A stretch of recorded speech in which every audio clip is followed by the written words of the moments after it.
नमो विष्णुपादाय कृष्णपृष्ठाय भूतले श्रीमते कृतदाश्चैतिकालितनामिने नमो विष्णुपादाय कृष्णपृष्ठाय भूतले श्रीमते भक्तिवेदान्त स्वामिते नामिने नमस्ते सारस्वती देवे गौरवाणी प्रचारिणे निर्विशेष शून्यवादी पाश्चात्य देशतारिणी श्रील प्रभुपाद की जय, गुरु महाराज की जय, आप सब भक्त वृंद की जय। निताय गौतम नंदी हरि हरि बोल। जय जय श्री चैतन्य जय नित्यानंद जय अद्वैत चंद्र जय गौर भक्त वृंद। श्री श्री चैतन्य महाप्रभु की जय, श्री श्री नित्यानंद गोसाई की जय, श्री श्री अद्वैत ठाकुर की जय, श्री श्री गदाधर पंडित की जय, शिवास आदि गौर भक्त वृंद की जय। निताय निताय निताय गौतम नंदी हरि हरि बोल। श्री श्री चैतन्य चरितामृत श्रील कृष्णदास कविराज गोस्वामी की जय। श्री श्री चैतन्य चरितामृत मध्य लीला अध्याय 23 जीवन का चरम परम उद्देश्य भगवत प्रेम।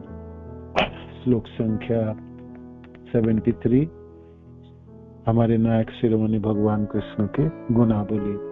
स्थिरो दांत क्षमाशीलो गंभीरो धृतिमान समः बदान्य धार्मिको सूरो करुणो मान्य मानकृत। स्थिरो दांत क्षमाशीलो गंभीरो धृतिमान समः बदान्य धार्मिको सूरो करुणो मान्य मानकृत। इससे पहले के श्लोक थे 72।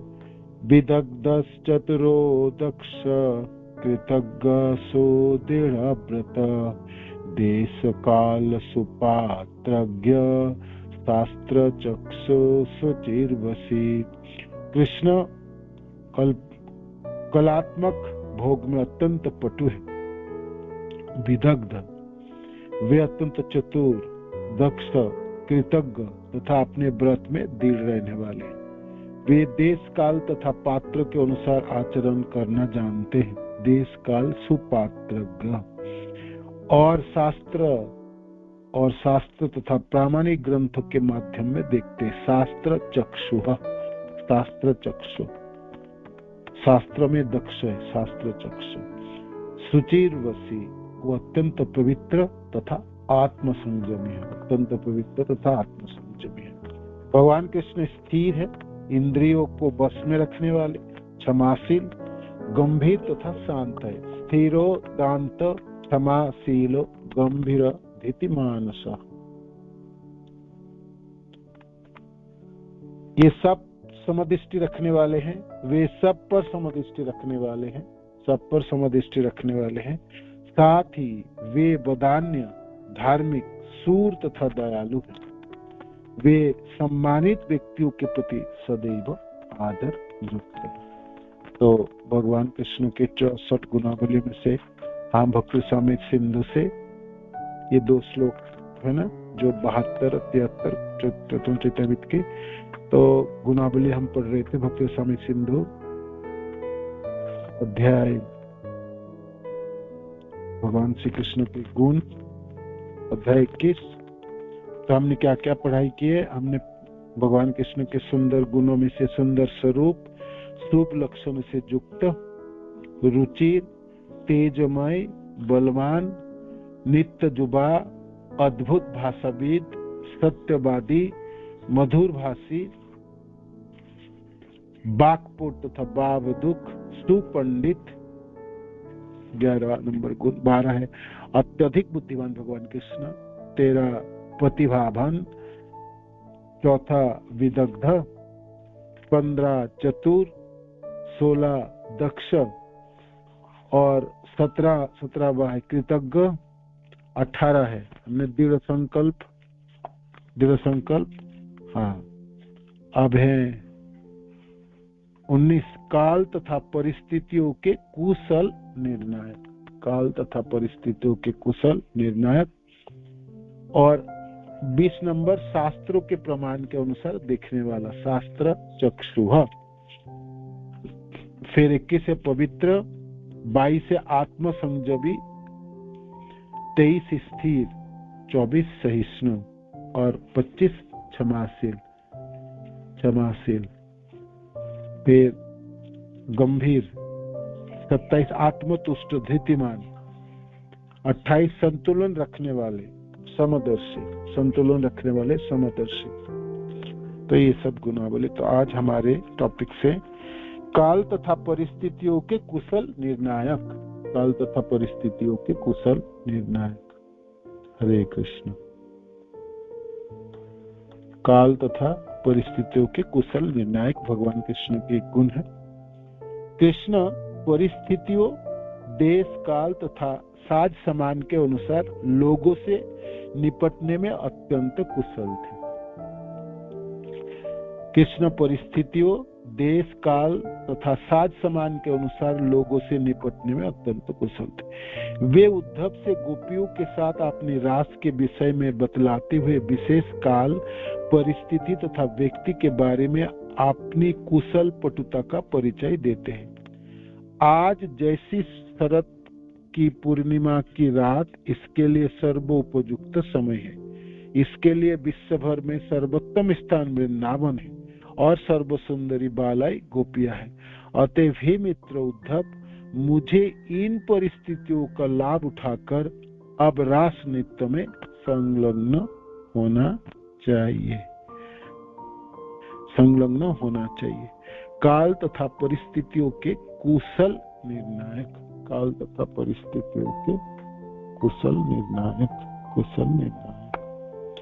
किस समय में, सुबह या शाम या दोपहर या किस समय में निर्णय होना चाहिए? काल, समय के हिसाब से निर्णय हो काल। और परिस्थिति शब्द का अर्थ है परिस्थितियों में कब होना चाहिए, कब कर लेना चाहिए या कब आगे बढ़ना चाहिए। परिस्थितियों के हिसाब से विवेचना करना या उसको कुशल निर्णायक कर लेते है ना, कुशल निर्णय। तो यहाँ पर एक उदाहरण है इसमें, जो काल तथा परिस्थितियों के कुशल निर्णायक में उद्धव जी से कहते हैं, आज जैसी शरद की पूर्णिमा की रात इसके लिए सर्वोपयुक्त समय है। रास के लिए शरद पूर्णिमा के रात उपयुक्त समय। इसके लिए विश्व भर में सर्वोत्तम स्थान, और कहाँ पर होना चाहिए? सर्वोत्तम स्थान वृंदावन है और सर्वसुंदरी बालाई गोपियां है। अतएव हे मित्र उद्धव, मुझे इन परिस्थितियों का लाभ उठाकर अब रास नृत्य में संलग्न होना चाहिए। अब रास नृत्य, तो ये है काल परिस्थितियों के हिसाब से। भगवान अनेकों जगह परिचय दिए हैं विशेष किस कालों में क्या कार्य होना चाहिए।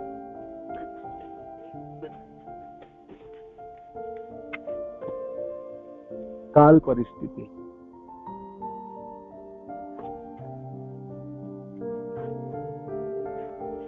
काल समय के हिसाब से कार्य करना है, समय के हिसाब से कार्य करना।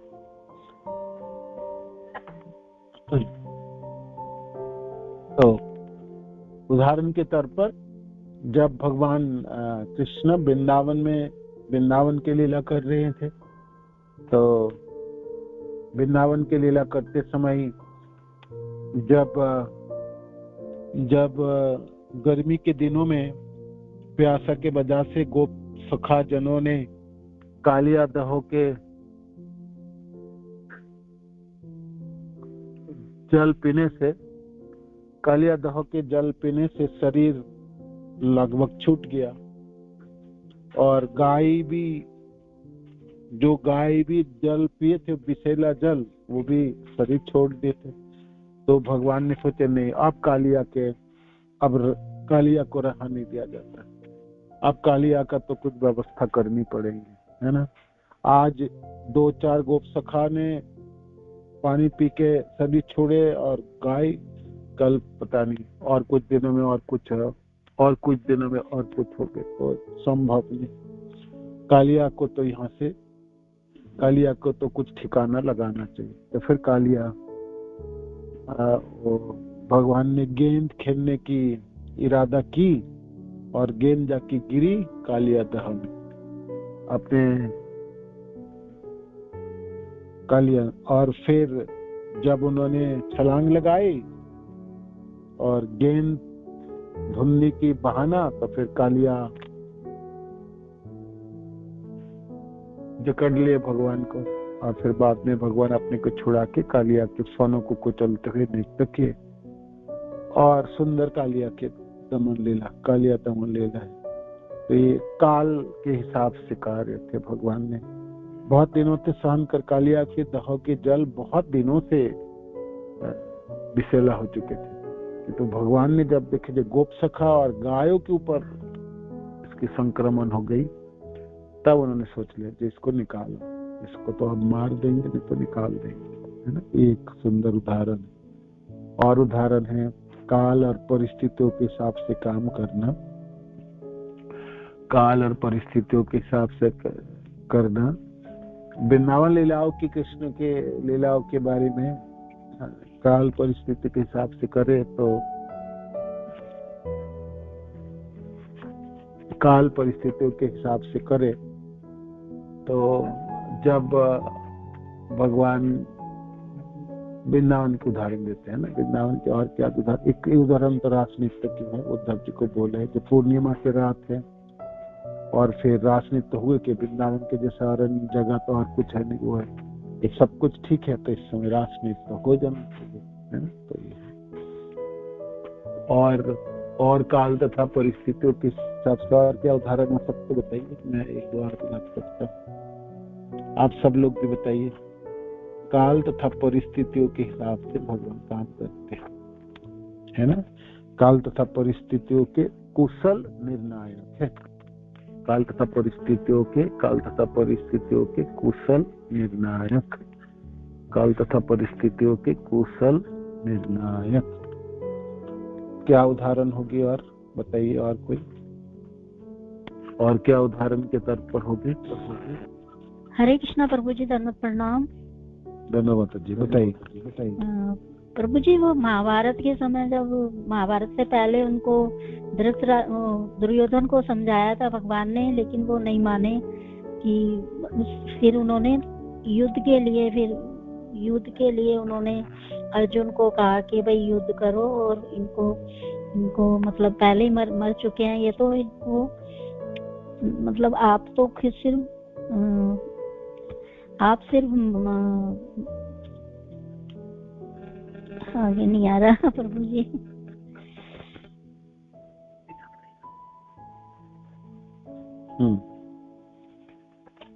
तो जब युद्ध अंतिम पड़ाव में है ना,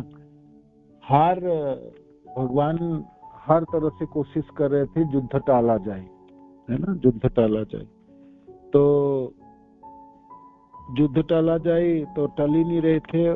दुर्योधन कैसे न कैसे करके सब चीज कर रहे थे, हड़प रहे थे। तो भाई पहले दूत भी भेजे, तो जो हमारा हस्तिना, ये जो इंद्रप्रस्थ है, ये तो हमारा अपना राज्य है, इसको तो लौटा दिया जाए। वो भी नहीं सुने, और फिर वो कहते हैं हमने तो वनवास भी काट लिया, 1 साल अज्ञातवास भी काट लिया, तो हमारा राज्य तो वापस दिया जाए। तो दुर्योधन ने लगाया जो नहीं, अज्ञातवास तो ये लोग काटे नहीं, हमने तो इनका अज्ञातवास भंग कर दिए। तो वो कह रहे थे आपने पूरा किया, वो ये कह रहे थे पूरा नहीं किया। इस तरह मैंने वो देना नहीं चाहे, तब देना नहीं चाहे तो भगवान ने अंतिम कोशिश किया कि देखो जी ठीक है, ना दे तो अंतिम प्रयास करता है। तो अंतिम प्रयास में युद्ध को कैसे भी करके टालना चाहिए दोनों तरफ से, है ना। तो भगवान बहुत कोशिश की और बाद में कहते हैं अब दूध बन के मैं जा रहा हूँ। भगवान कृष्ण द्वारकाधीश के क्षेत्रों के अधिपति थे, एक राजा थे। राजा कभी दूत नहीं बनते, है ना। दूत के कार्य निकृष्ट होते हैं, है ना, राजा के कार्य से। किंतु भगवान कभी भी दूत बनने के लिए भी तैयार है जो युद्ध टाला जाए, कुछ हो सकता है कोई सॉल्यूशन निकल आए, समाधान।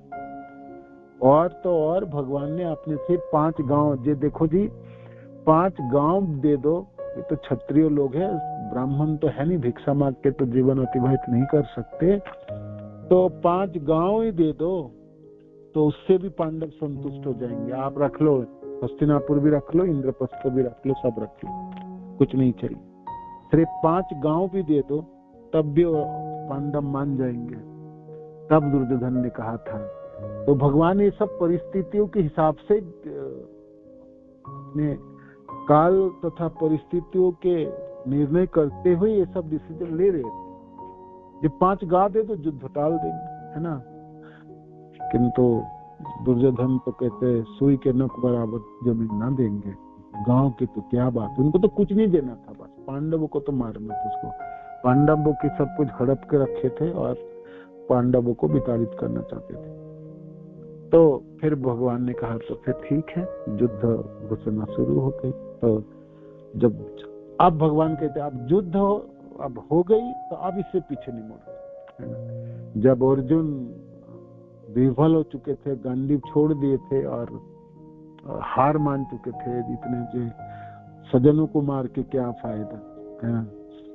सब मारे जाएंगे युद्ध में, तो हम जीत के भी क्या भोग लेंगे। जब अपन जन ही नहीं होंगे तो भोगते हुए देखा कौन, है ना। तो इस तरह से तब हार रहे थे अर्जुन। तब भगवान उसी परिस्थिति में कहते नहीं अब तो युद्ध है ना। तो फिर गीता के ज्ञान के माध्यम से तो हर समय भगवान देखो विपरीत कार्य कर। जब आप दूत बन के गए थे तो युद्ध रोकना था उनको। लोगों ने उल्हाना देते हैं कृष्ण के, कृष्ण ने लड़ाया, है ना। भगवान कृष्ण ने लड़ा दिए, युद्ध करा दिए। इसलिए लोग बहुत सारे घरों में ना लोग महाभारत पढ़ते नहीं, महाभारत रखते नहीं। जब महाभारत रखना मीन्स लड़ाई हो जाएंगे घर में, है ना। और भगवान कृष्ण लड़ाई के कारण है। किंतु ये कोई नहीं देखता कि भगवान कृष्ण ने अंतिम छोर तक प्रयास किए थे। पहली बात तो वो एक राजा है, एक क्षेत्र की, राजा का काम दूत की नहीं है। तो पांडवों ने और बाकी धृष्टद्युम्न आदि सब लोगों ने कहते जो दूत तो पहले भेजा गया था, दूत के बात तो सुना ही नहीं, धृतराष्ट्र तो कुछ माना ही नहीं। तो फिर एक दूत और कौन जाएगा, आप दूत जाना ही नहीं चाहेंगे और किसको भेजेंगे। तब भगवान कहे दूत बन के तो मैं ही जाऊंगा, मैं जाऊंगा, एक बार आप करने तो भगवान कृष्ण अंतिम क्षण तक प्रयास किए जो युद्ध टाला जाए, है ना। तो ये कुशल निर्णय है। तो युद्ध टालने के लिए जो करना चाहिए मैं करूंगा, बेशक दूत बन के जाना पड़े जाऊंगा, और मैं विनती निवेदन करूंगा, है ना, निवेदन करूंगा अवश्य धृतराष्ट्र, राजा महाराजा धृतराष्ट्र को। देखते हैं क्या वो निर्णय करते हैं। तो निर्णय तो वो कर ही नहीं रहा था, वो तो अंधा थे, आंखों से अंधा थे और मन से भी अंधा हो गया। हर चीजें अंधा हो गए थे। उनका मनों में तो एक अभिलाषा था कि मेरा पुत्र बने, बस दुर्योधन राजा बने, वैसे कुछ भी कर ले। तो पिता की दुराशा थी, और है ना, जो भी हो भगवान ने उस समय पूरे प्रयास लगाए परिस्थिति को हिसाब से जे युद्ध टाला जाए। तो जब देखा कुछ मानने के लिए तैयार ही नहीं, हस्तिनापुर लौटाने के लिए तैयार नहीं, तो भगवान ने ये सलाह दी कि ठीक है, पांडव लोगों ने क्षत्रिय है, वो ब्राह्मण नहीं है, भिक्षा नहीं मांग सकते, तो कम से कम 5 गांव ही दे दो। ये 5 गांव की बातें सलाह परामर्श करके आए ही नहीं थे भगवान को तो लाना था कि मैं दूत बन के जा रहा हूँ, हस्तिनापुर वापस ले आऊंगा, हस्तिनापुर मिल जाएंगे, हस्तिनापुर बोले इंद्रप्रस्थ मिल जाएंगे। हस्तिनापुर में दुर्योधन रहेंगे, इंद्रप्रस्थ में पांडव रहेंगे, खुशी से शांति से रहेंगे। ये सलाह। तो अब धृष्टद्युम्न आदि कहा कि पहले भी तो यही लेके गए थे, दूत वापस आए, वो तो माना ही नहीं था। तो अब मैं जाऊंगा तो हो सकता मेरा बात माने और धृतराष्ट्र, महाराज धृतराष्ट्र के कीर्ति से बुद्धि खुल जाए। तो इसी आशा से भगवान आए और अंतिम छोर तक प्रयास किए। तो तब कृष्ण युद्ध लड़ाना नहीं चाहते थे, युद्ध रोकना चाहते थे। उस परिस्थितियों में भगवान कृष्ण उस समय में यही कार्य, यही कुशलता है। और जब युद्ध छेड़ गए तब भगवान कृष्ण कहते इसको तो पूरी करना, इस समय नपुंसकता के बाद में, और इस समय तुम भाग नहीं सकते, इस समय नहीं भाग सकते, तब तो युद्ध करो। तो ये एक उदाहरण है, ये उदाहरण। हरे कृष्ण प्रभु जी, दंडवत प्रणाम। धन्यवाद माता जी, बताइए, आप बोलिए। ऐसे ही अर्जुन को युद्ध लड़ाने के लिए ऐसे ही गीतोपदेश कर करके वो बहुत कोशिश करके बाद में सारा समझा बुझा के बहुत कोशिश करके गीतोपदेश हमारे लिए भी प्रदान हुआ। और अर्जुन को ऐसा बोल बोल के युद्ध करने को कोशिश करने को क्या धर्म ये है करके वो भी कोशिश किया प्रभु। ये भी गीतोपदेश शत्रु कोशिश किया अर्जुन का, और सारथी बनकर वो उसका साथ दिया अंतिम दौर तक। हरे कृष्ण प्रभु जी, दंडवत प्रणाम जी, धन्यवाद। ये भी है, जब भगवान मथुरा आए और सेनापति बने तब जरासंध ने आक्रमण शुरू कर दिया। मगध के राजा थे और अनेकों सैन्यों के साथ आक्रमण करते थे। तो मंत्रणा सभाओं में ये मंत्रणा हुई, भगवान ने सलाह दी जो जरासंध के सैनिकों को मथुरा में प्रवेश करने ना दिया जाए। तो सभागार में बात उठे, भाई प्रवेश करना ना दिया जाए, प्रवेश करने से इतने सैनिक अंदर आ जाएंगे शहरों के, तो बहुत सारे लोगों के जाने जाएंगे और क्षति होगी, तो उन लोगों को रोका जाए बाहर, है ना। तो ये तो बहुत अच्छा है परामर्श, किंतु ये युद्ध भूमि है, इसमें कोई थोड़ी डिप्लोमेसी चलेगा। जब बोलो आप बाहर ही रहो, तो बोलने से तो सुनेंगे, उसको रोका कैसे जाए। और रोकने के लिए मथुरा के चारों तरफ दीवार तो है नहीं, मथुरा एक फोर्ट के जैसा दुर्ग की तरह है नहीं। ये तो दुर्ग होता तो फिर ठीक है, बाहर रोका जाए। तो रोकने के लिए क्या व्यवस्था है। तो भगवान उसी समय परिस्थिति में, उस कालों में ये परामर्श दिए। तो सैनिक अंदर आ जाए तो लोग मारे जाएंगे, क्षति ज्यादा होगी, और दूसरा सैनिकों को हम बाहर रोक नहीं सकते क्योंकि हमने कोई बाउंड्रियां दी है। तो फिर क्या किया जाए। तो भगवान ने परामर्श दिया, एक काम हो सकता है, हम खुद बाहर चले जाए। जब हम ही बाहर चले जाएंगे, शहर के बाहर ही आ जाएंगे सैनिक लेके और सब लोग लेके, हम खुद बाहर आ जाए तो जरासंध स्वाभाविक लड़ने के लिए बाध्य हो जाएंगे। वो शहर के अंदर क्यों आएंगे, है ना, शहर के अंदर क्यों आएंगे, हम ही चले जाते शहर से बाहर। एक अद्भुत परामर्श था भगवान के उस परिस्थितियों में।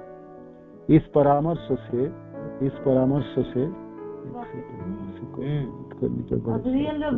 नहीं मनोपात करिए सब। तो उस परिस्थितियों में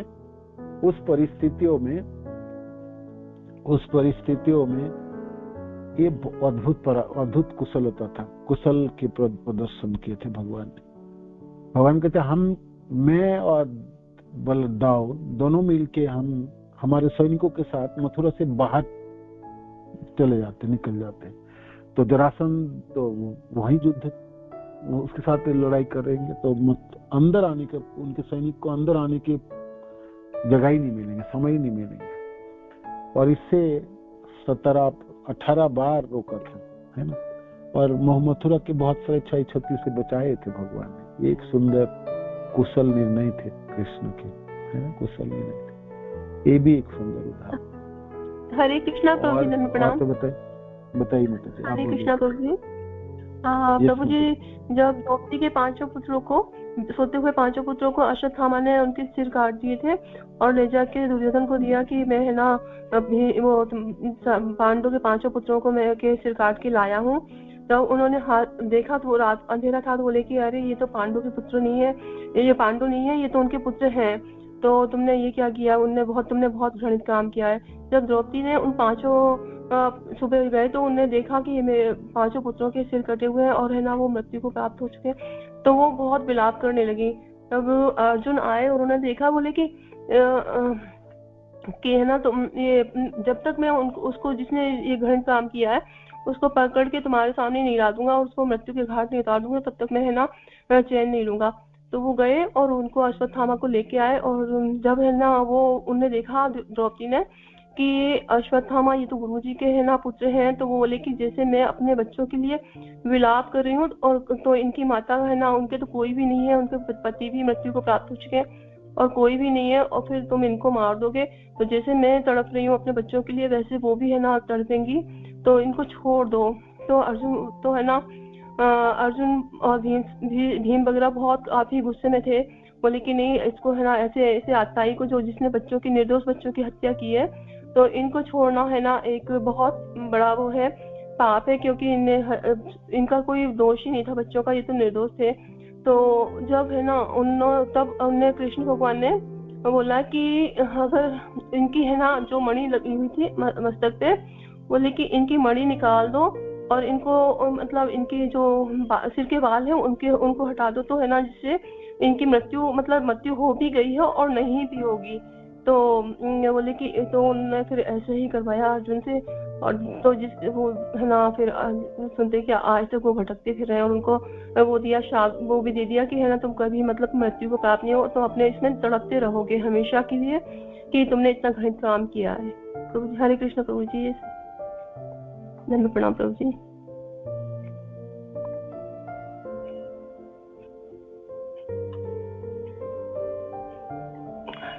हरे कृष्ण प्रभु जी।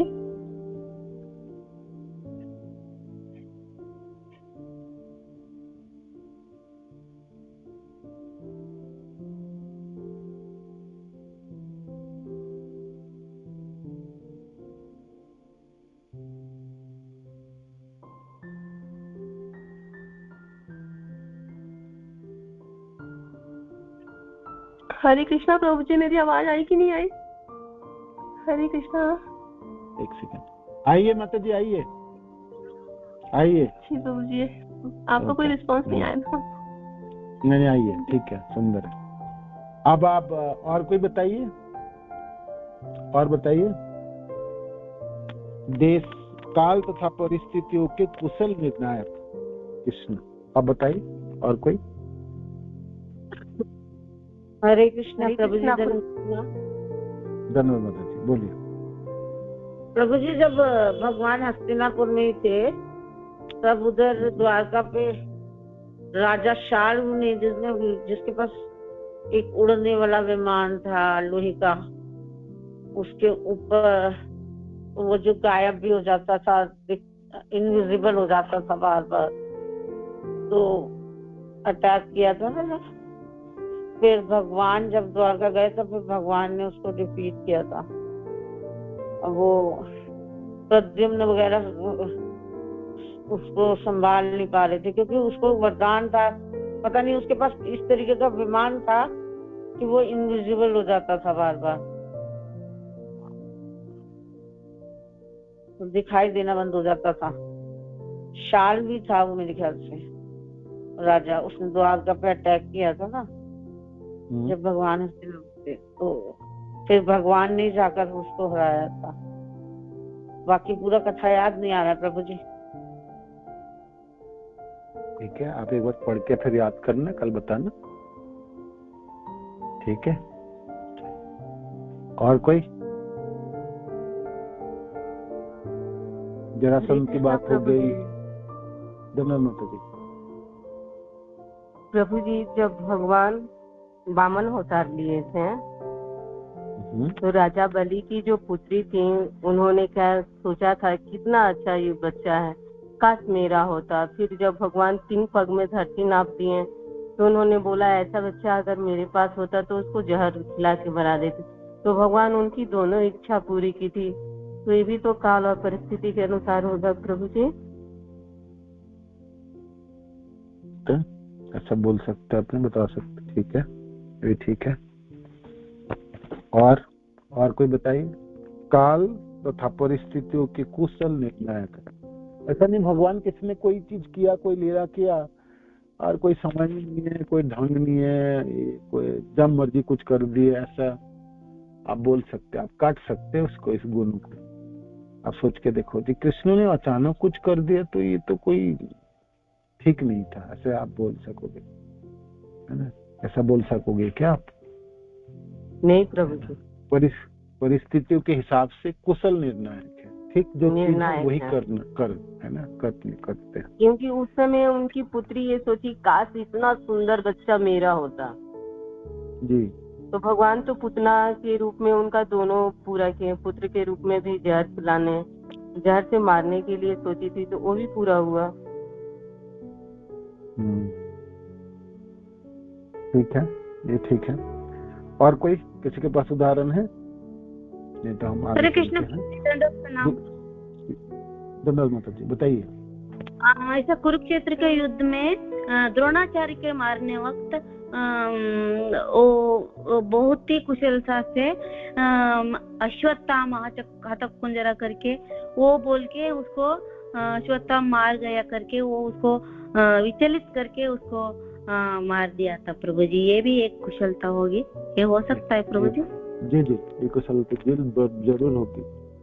जब द्रोणाचार्य ऐसा व्यक्ति थे, ऐसा महारथी थे, जब तक वो धनुर्बाण हाथ में लेके खड़े होंगे तो उसको कोई पराजित नहीं कर सकते थे, कोई पराजित नहीं कर सकते थे। एक ही रास्ता था जो एक ही समय वो परास्त हो सकते हैं या अर्जुन उनको परास्त कर सकते हैं, जब वो निहत्ता रहेंगे, वो धनुर्बाण छोड़ देंगे।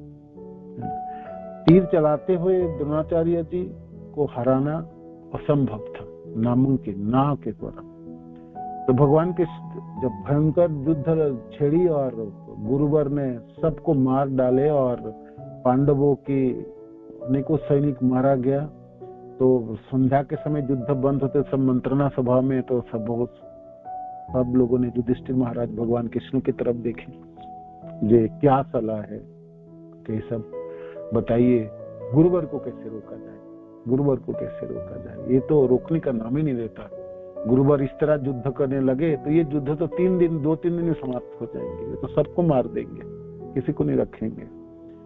तो भगवान कृष्ण कहते हैं एक ही रास्ता है, इनके अस्त्र छुड़ाया जाए, है ना, धनुर्बाण छोड़ दो। तो ये कैसे संभव है? कहते हैं संभव है, ये अपने पुत्र के प्रति आ सकते हैं। किसी वजह से उनको पता लग जाए, जिसको पुत्र मारा गया है युद्ध में अश्वत्थामा, तो फिर पुत्र के प्रति प्रचंड स्नेह के कारण ये भी अपने को जीवित रखना नहीं चाहेंगे और धनुर्बाण छोड़ देंगे। तो आप इसको युधिष्ठिर महाराज को कहते हैं आप ये कर सकते हैं, आप बोल दीजिए जो अश्वत्थामा मारा गया। तो युधिष्ठिर महाराज तुरंत माना कि ना ये भी नहीं बोलूंगा, ये तो झूठ है, मैं झूठ नहीं बोल सकता। तो ठीक है, झूठ नहीं बोल सकते तो ठीक है, चलो लड़ाई किया जाए, और क्या है, कल फिर लड़ेंगे। जब तक लड़े तो दूसरे दिन फिर लड़ाई शुरू हुआ, भीषण लड़ाई, भीषण युद्ध है, और उसमें द्रोणाचार्य ने कितने सैनिक मार दिए पांडवों के। फिर संध्या के समय फिर मंत्रणा सभा, तो युधिष्ठिर महाराज कहते मैं नहीं बोलूंगा झूठ। भगवान कहते हैं ठीक है, आप झूठ नहीं बोलोगे तो ऐसा हारते रहो, मारते रहेंगे सब, और क्या होगा। तो क्या परामर्श करें? तो भगवान कृष्ण कहते हैं आप जितना तो बोल सकते हो, जे अश्वत्थामा हिति अश्वत्थामा हता इति गजा। तो अश्वत्थामा के नाम से ये एक हाथी है, उसी को भीमसेन मार देंगे, तो उतना आप बोल दो। जब आप बोलेंगे तो देखा जाएगा क्या होता। अश्वत्थामा हता इतना बोलते समय तो ठीक ठाक है, इति गजा जब बोले तो धुंध भी बजा दिए, है ना, जैसे भाग डोल बजा दिए तो पता ही सुनाई ना दे। तो ये बात तो पहला दिन भीमसेन के तो मैं बोल दूंगा, इसको बोलने में क्या है, मैं बोल दूंगा। भगवान कृष्ण कहते हैं आप बोलने से नहीं होंगे, तो बड़े भाई बताएंगे, है ना, तभी ये संभव होगा। द्रोणाचार्य किसी को नहीं सुनेंगे, सिर्फ युधिष्ठिर महाराज से सुनना चाहेंगे। तो उस परिस्थितियों में द्रोणाचार्य को हटाने के लिए इससे बड़ी और कोई निर्णय हो ही नहीं सकता। द्रोणाचार्य जीवित रहे तो युद्ध आगे नहीं बढ़े, पांडव तो जीतने की कोई आशा ही नहीं रही, है ना। तो भगवान हर परिस्थिति में ठीक निर्णय लिए, बिल्कुल ठीक निर्णय लिए थे। भीष्म पितामह को भी ऐसे करके हटाए। तो हर परिस्थिति में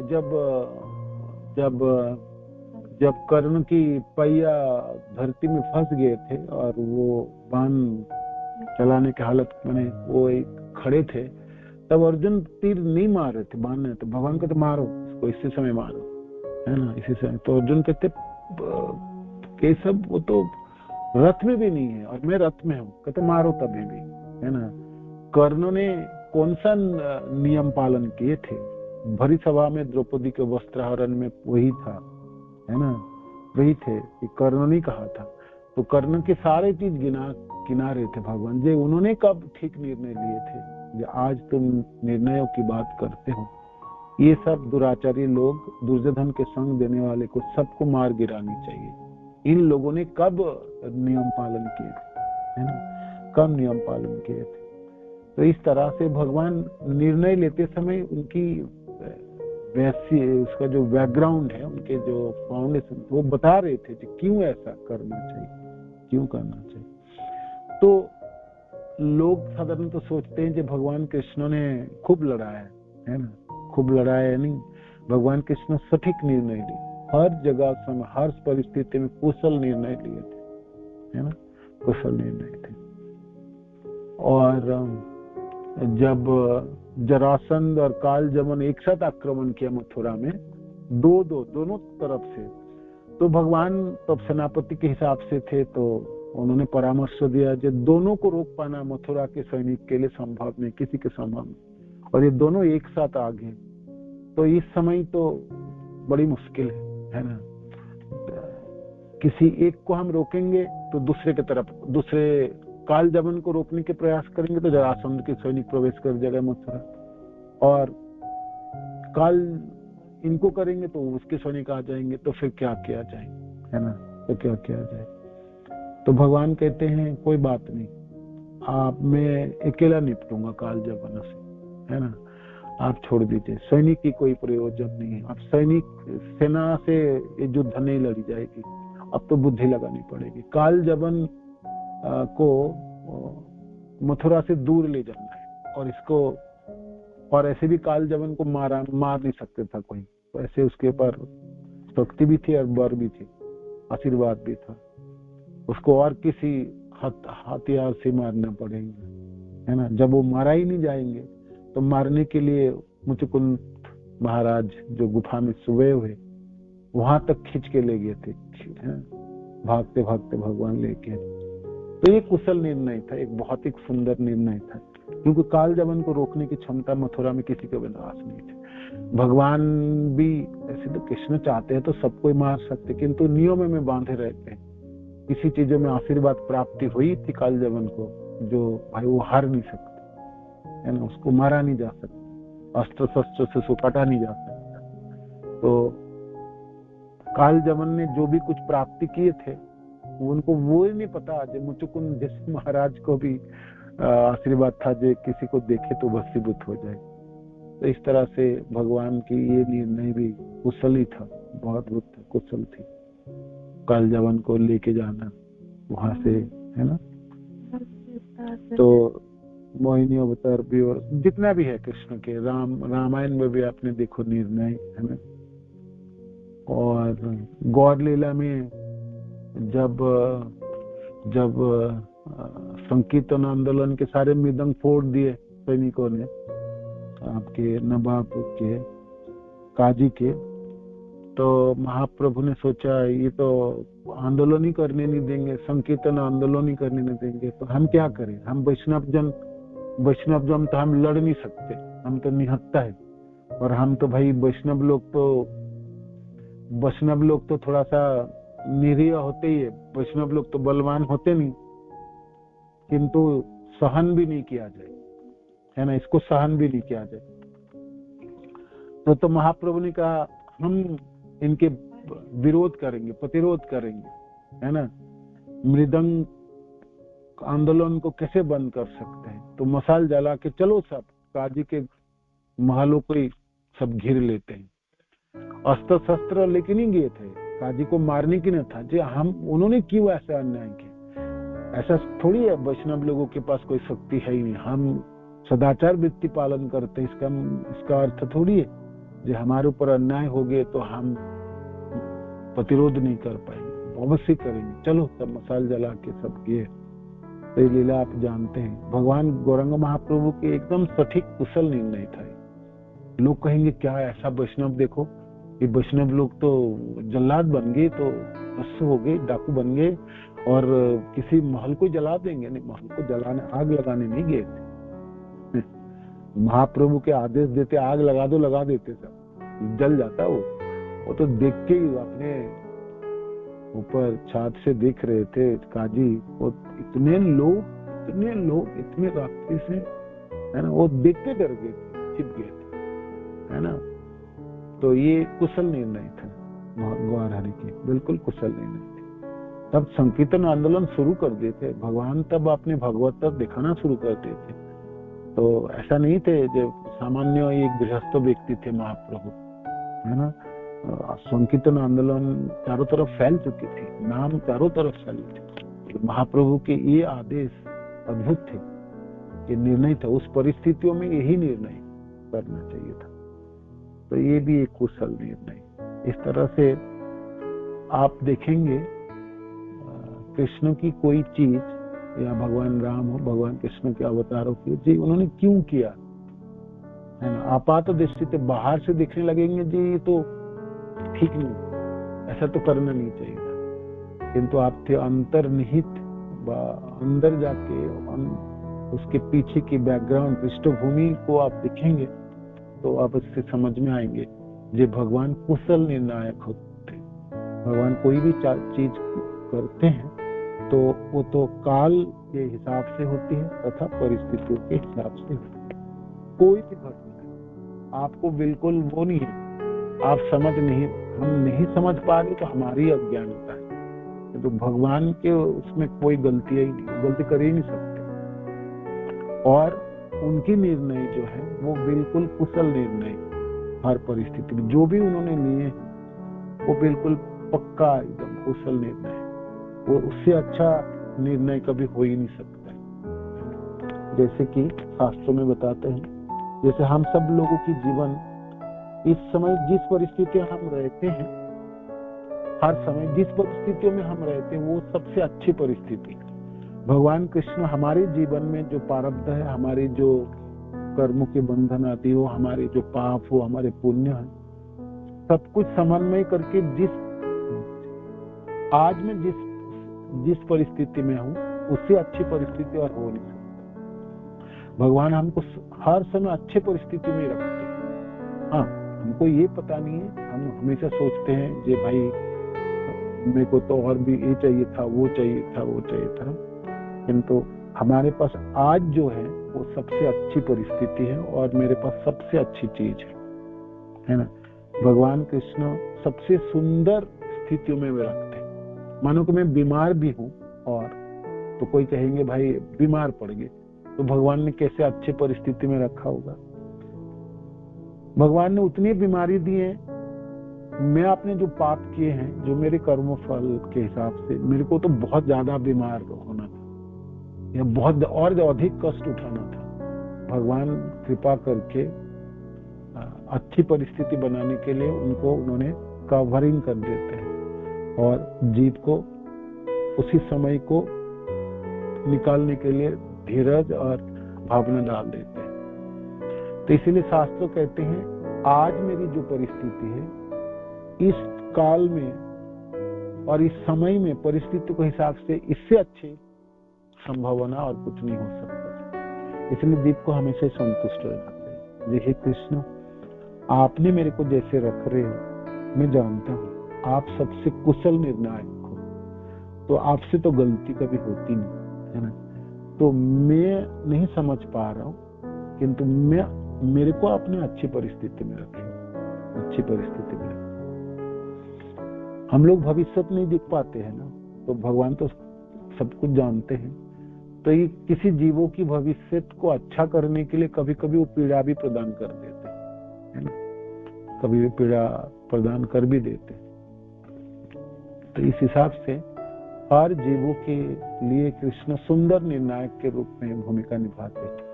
और हमारे जीवन के रोज के दिन, आज मैंने जो जीवन बिताया है वो मेरे लिए आज के दिनों में इससे सुंदर जीवन नहीं हो सकता। भगवान मेरे को अच्छी परिस्थिति में रखते हैं हमेशा। ऐसा हम मान लें तो तो हमारी जीवन बिल्कुल सुंदर भर उठेगी, हमारे हृदय भर जाएंगे, हमको कभी भी खालीपना नहीं होगा। हमने सोचते हैं मेरे लिए बेकार है सब कुछ, बाकी दुनिया के सबको मिलता है ना। अपने पास जो चीज है उसके हमने मोल ही नहीं देते। तो भगवान कृष्ण बड़े दयालु हैं और कृपालु हैं और सुंदर निर्णायक है। हमेशा काल और परिस्थितियों के हिसाब से उन्होंने कुशल निर्णय लेते हैं।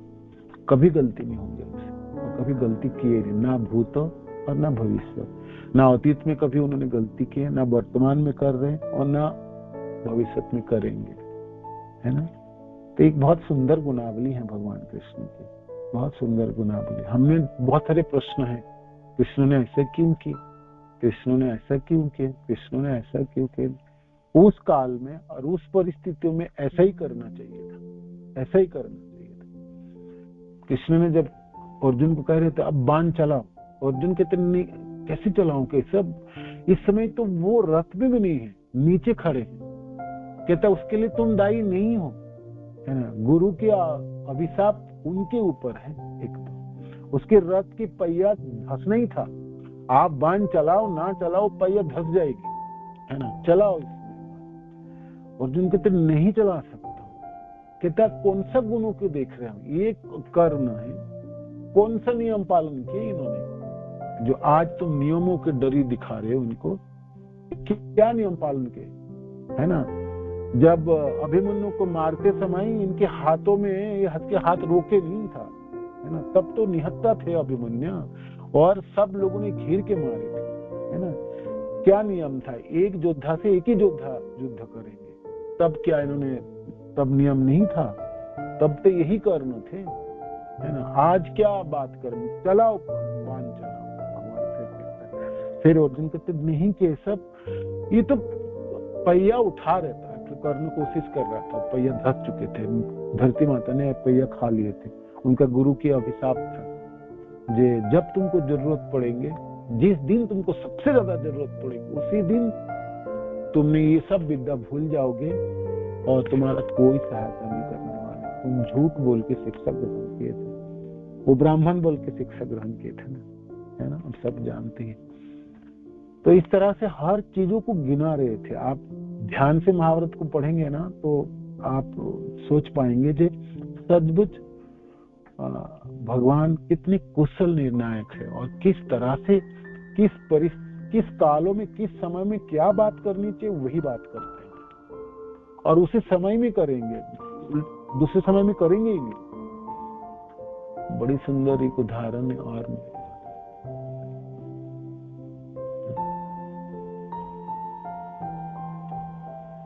हरे कृष्ण प्रभु जी, बहुत सुंदर। और आप जैसे संतों के मुंह से सुनकर थोड़ा और हौसला हो जाता है, कभी कभी हौसला टूटता है तो लगता है कि नहीं, भगवान ने बहुत अच्छी परिस्थिति में रखा हुआ है जी, बहुत अच्छी परिस्थिति में रखते हैं, बहुत अच्छे। हमको हमेशा परिस्थिति में, मेरी जो जीवन है, मेरी जीवन की जो प्रक्रिया है, अनेकों जन्मों की मेरी प्रारब्ध है, उसको देखते हुए कृष्ण सबसे सुंदर दिनों में रखते आपको, उससे अच्छा और नहीं रह सकते आप, है ना। तो ये ऐसा हम सोच लेना तो हमारे कृष्ण के प्रति हमारी भावना और बढ़ी, ठीक है। तो हम सबों के मनों में जो भी प्रश्न कभी उठे, ये माता जी बताइए।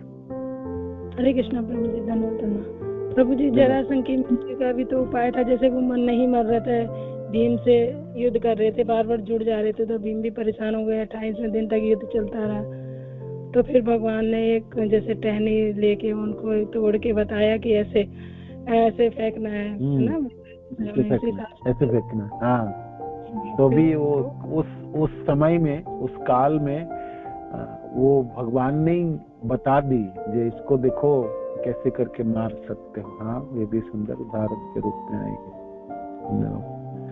इसलिए कभी मनों में आपके प्रश्न, धन्यवाद बताइए प्रभु जी। ये भी आ सकता है कि जैसे ये महाभारत का युद्ध जब चल रहा था तो बर्बरी के पास 3 बाण थे, जिनसे कि वो जो पार्टी हारने वाली थी उसकी, और अगर वो हो जाते हैं तो सब कुछ खत्म कर सकते थे। तो जब भगवान कृष्ण को पता लगा कि बारबरिक की ये पोजीशन है और ये कौरवों के साथ मिल जाएगा, तो वो गए उस समय। तो वृक्ष के पत्ते को बीनने के लिए जब उनको बोला गया तो एक पत्ता भगवान कृष्ण ने अपने पैर के नीचे छुपा लिया। बारबरिक बहुत उस्ताद था इस मामले में, वो समझ गया कि एक पत्ता भगवान के पैर के नीचे है। तो फिर भगवान ने ये कहा कि ठीक है, आप बींधिए पेड़ को, सारे पत्ते एक ही बाण में चले जाने चाहिए। तो बारबरिक समझ गया, तो उसने जैसे बाण मारा तो एक पत्ता पैर के नीचे जैसे भगवान के था, तो वो वहीं पर कहने लगा कि एक पत्ता आपके पैर के नीचे है। भगवान समझ गए कि ये एकदम ऐसा काम करेगा कि अपनी सेना की तरफ वार यदि इसने कर दिया तो काम तमाम हो जाएगा। तब उन्होंने, भगवान ने कहा कि मैं एक चीज मांगना चाहता हूँ आपसे, आप अपने शीश का दान मुझे दीजिए। तो बारबरिक के शीश का दान लेकर के उन्होंने इस युद्ध को वहीं पर एक दूसरी तरफ दिशा में मोड़ दिया। ये उस समय की परिस्थिति और काल के अनुसार उन्होंने निर्णय लिया था। क्या प्रभु जी ये हो सकता है? हरे कृष्णा, दंडवत प्रणाम। जी जी, ये हो सकता है, बिल्कुल हो सकता है, बिल्कुल हो सकता है, बिल्कुल हो सकता है। तो धन्यवाद सभी को। हरे कृष्ण। तो आज एक ही गुण पढ़ पे कल पढ़ेंगे। हरे कृष्ण प्रभु जी। तो एक ये वाला भी एग्जाम्पल तो है ना, जैसे अर्जुन ने एक वो ले रखी थी प्रतिज्ञा की कोई किसी ने मेरी धनुर्विद्या पर अगर वो करा तो मैं उसको मार दूंगा। तो वो महाभारत में कुछ ऐसा इंसिडेंट हुआ, तो युधिष्ठिर महाराज ने अर्जुन को ताड़ना दी और उनको उनकी धनुर्विद्या के लेकर कहा। तो वो संकट में आ गए कि अब तो मुझे इन्हें मारना पड़ेगा। तो भगवान ने उनको ये कहा कि अपने से बड़े का आप अगर अपमान कर दोगे तो मृत्यु के बराबर है। तो उन्होंने युधिष्ठिर महाराज का अपमान कर दिया। अब वो कहने लगे अब मुझे अपने को दंड देना पड़ेगा क्योंकि मैंने अपने बड़े भाई का अपमान किया है, तो मेरे को आत्महत्या करनी पड़ेगी। तो भगवान ने कहा कि आप अपनी प्रशंसा कर लो खुद, अपने मुख से अपनी प्रशंसा करोगे तो वो आत्महत्या के बराबर है। ये भगवान ऐसे वाले भी दक्षता दिखाते थे ना, कुशलता की, मतलब ऐसे जैसे वो द्रोणाचार्य के पुत्र की मणि निकलवा दी भगवान ने, मणि निकाल दो, मणि के विहीन ये कुछ नहीं है। गुरु पुत्र को मारने का पाप नहीं लेना चाहिए। जब भी हम सबों को किसी समय प्रश्न उठे जी कृष्ण ने ऐसा क्यों किया, ये तो गलत कर दिया कृष्ण ने, ये तो बड़ी विपत्ति हो गई। हम लोग कृष्ण भक्तों को ना बाजारों में जब जाएंगे प्रचार करने में तब तो बड़ी सुननी पड़ेंगे उल्हाना, ये तुम्हारा कृष्ण ने ये किया, तुम्हारा कृष्ण ने तो ये करता है। तो हमको कभी डरने की कोई प्रयोजन नहीं। भगवान कृष्ण कोई काम ऐसा नहीं किए होंगे या कोई काम अभी कर रहे हैं या आगे करेंगे जैसे हम सबों को सुनना पड़ेगा। उनके पीछे पूरा उपयुक्त कारण होंगे। कृष्ण गलती कर ही नहीं सकते, चाहे भी गलती नहीं करेंगे ही नहीं। और चाहे भी जब मैं गलती कर लेता हूँ, कभी कभी लोग हमेशा ठीक करना हमेशा ही ठीक नहीं है, कोई दिन गलतियां कर देते। भगवान चाहते हुए भी गलतियां नहीं करें। कृष्ण की गुणावली है, काल तथा परिस्थितियों की कुशल निर्णायक है, कुशल है, कुशलता है, दक्षता है। क्या निर्णय लेंगे, जो निर्णय वो लेंगे वही कुशल निर्णय होंगे, वही कुशल निर्णय होंगे, है ना, कुशल है। तो धर्म तो साक्षात भगवत प्रणीत, भगवान कृष्ण जो करेंगे वही धर्म, वही धर्म। श्रील प्रभुपाद की जय, गुरु महाराज की जय, आप सब भक्तवृंद की जय, निताय गौर प्रेमानंद, हरि बोल, हरे कृष्णा, धन्यवाद प्रणाम सभी को। हरे कृष्णा प्रभु जी, धन्यवाद प्रणाम। हरे कृष्णा प्रभु जी, धन्यवाद प्रणाम। दक्षिण भारत की यात्राओं करने वाले समस्त लोगों को, गुरु महाराज के साथ सबके धन्यवाद सबको। आप सब लोग प्रणाम कीजिए, आशीर्वाद लीजिए, हम सब जनों के लिए भी कृपा कर दीजिएगा। हरे कृष्णा जी, आपकी कृपा से तो हम जा पा रहे हैं, इसलिए आपके आशीर्वाद की हमें ज्यादा। गुरु महाराज की कृपा है और महाराज साथ में है, और क्या चाहिए। धन्यवाद माता जी। नहीं, आप भी साथ होते तो बहुत अच्छा होता। Live video ji, thank you. Prabhu ji live video भेजिएगा। हरे कृष्ण प्रभु जी, लाइव वीडियो भेजिएगा। धन्यवाद। हरे कृष्ण, हरि बोल, प्रभु जी की जय। हरि बोल। श्रील प्रभुपाद की जय, गुरु महाराज की जय, आप सब भक्तवृंद की जय। हरि बोल, धन्यवाद।